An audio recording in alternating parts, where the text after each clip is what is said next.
The fastest way to set yourself apart from average thinkers is to become a first principles thinker. But what exactly is first principles thinking, and how exactly does it help you outperform most people? Well, in this video, I'm going to draw upon my more than a decade of experience as a peer-reviewed academic, educator, and entrepreneur to teach you 3 concrete methods for implementing first principles thinking into your daily life, not only to learn faster, but also to become a brilliant problem solver that everyone looks to for solutions. So let's dive into method number 1, divergent application and analysis of significance.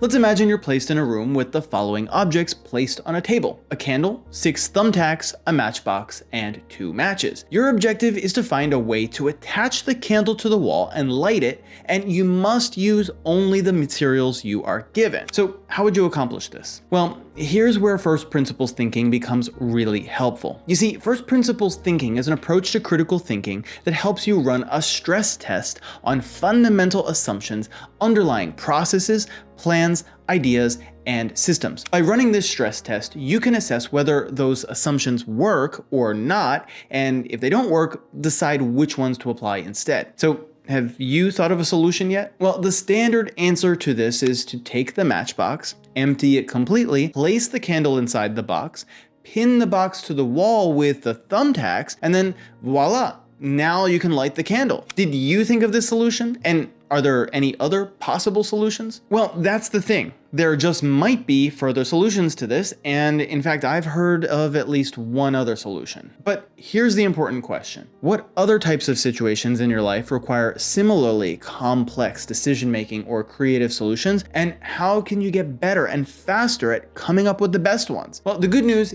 is this is entirely trainable. In the book Thought and Knowledge, An Introduction to Critical Thinking by Diane Halpern, lays out various questions you can apply to different types of situations that can, over time, help train your mind to become a brilliant and innovative thinker. And here are 2 of those questions you can apply to these types of situations. 1, how could X be used to do Y? And 2, why is X important? The first question here stimulates what is called divergent thinking, which is a type of thinking in which you push yourself to think of multiple outcomes, possibilities, or solutions. Question 2 helps you engage in the analysis of significance part of this method. And you see how asking both of these types of questions can help you not only find creative solutions in this situation, but also in many types of complex situations. But then how does this help you as a self-directed learner? Well, I've taught standardized test preparation for years, and on these types of tests, there is one and only one right answer per question. But we all know the real world doesn't work like that. And so while learners who engage only in these skills will develop the ability to follow established processes, systems, and frameworks, by engaging in the 3 methods in this video, you'll become the kind of person who can not only follow them,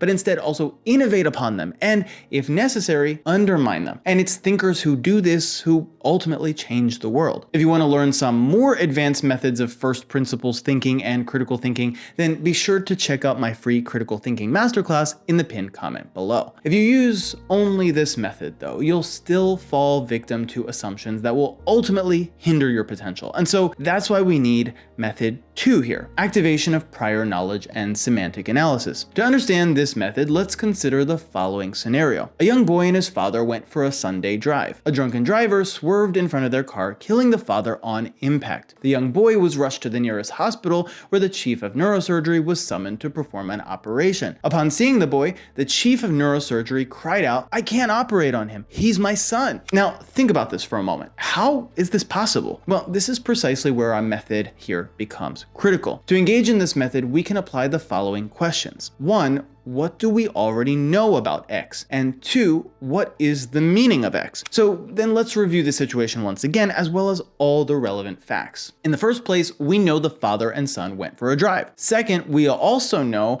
for a fact that the father has died. And so our reasoning from here should be correct. It is, as we thought, completely impossible for the father to be alive and at the hospital later. But now let's keep going. Third, we know the chief of neurosurgery is not the son's father. This is activation of prior knowledge, and it is as simple as laying out all the facts on the table as they were presented in as objective a manner as possible. But what's so remarkable about this? And more importantly, what's the answer in this scenario? Well, you see, when information is presented to us, we are very prone to rushed judgments. In fact, this is just a fact about how our minds work in what is called the dual processing theory of cognition. One part of our mind is so fast to make a judgment, but if we simply ask question number 1 here, it forces us to slow down, collect the facts, and then assess. Question 2 here, however, helps us ultimately find the answer. You see, the most dangerous aspect of this part of our mind that rushes to judgments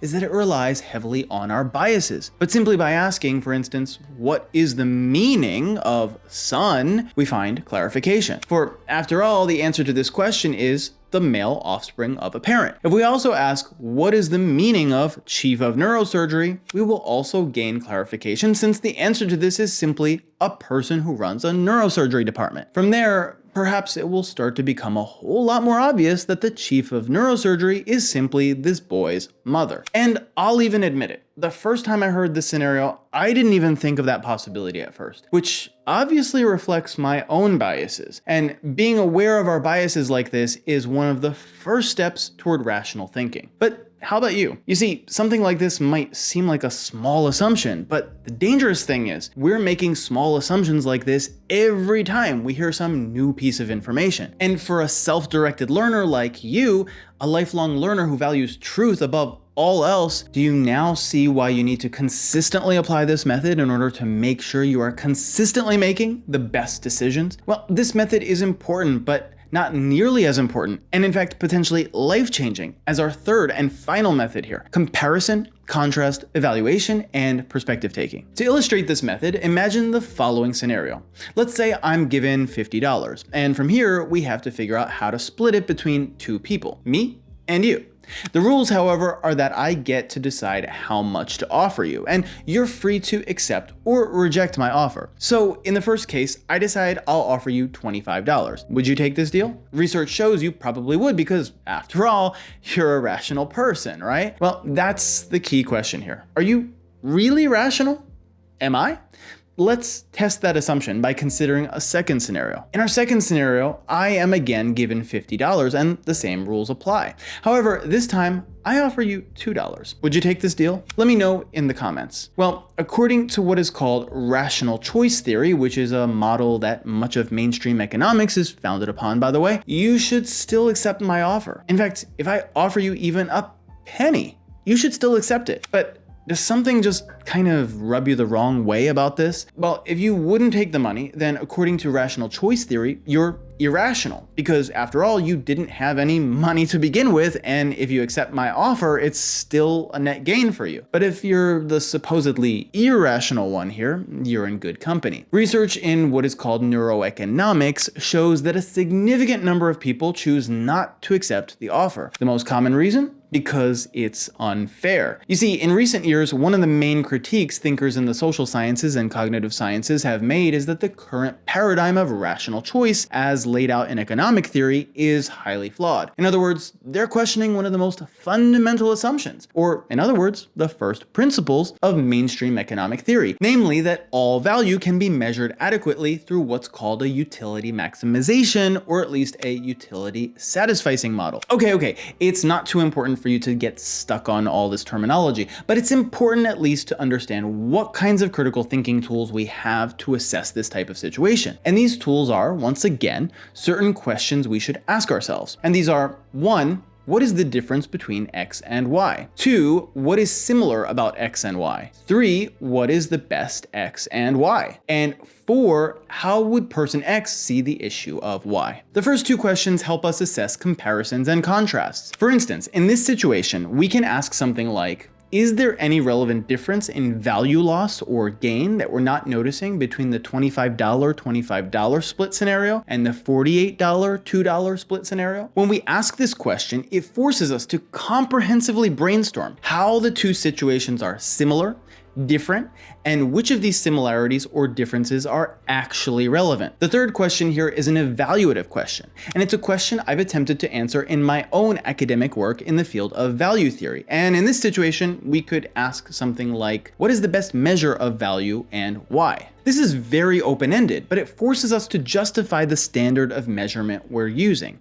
And can you think of other situations in your life or in your learning process in which you're making such assumptions that need to be double-checked for accuracy or even deep analysis and readjustment? The fourth question here is extremely helpful, and it forces us to momentarily assume someone else's position and try to imagine what their thought process is, or even their emotions are. And can you think of a situation in your professional or personal life in which doing this could help you relate to someone better, help them solve a problem they're dealing with, or even help influence them to see things your way? Well, if you want to be the person whom everyone looks to for your creative problem-solving ability, your brilliant insights, and your constant adaptability, these skills of first principles thinking and of critical thinking altogether are crucial for your success. If you want to keep leveling up your critical thinking to make a massive impact not only on your own life, but also on the lives of countless others, then be sure to watch this next video.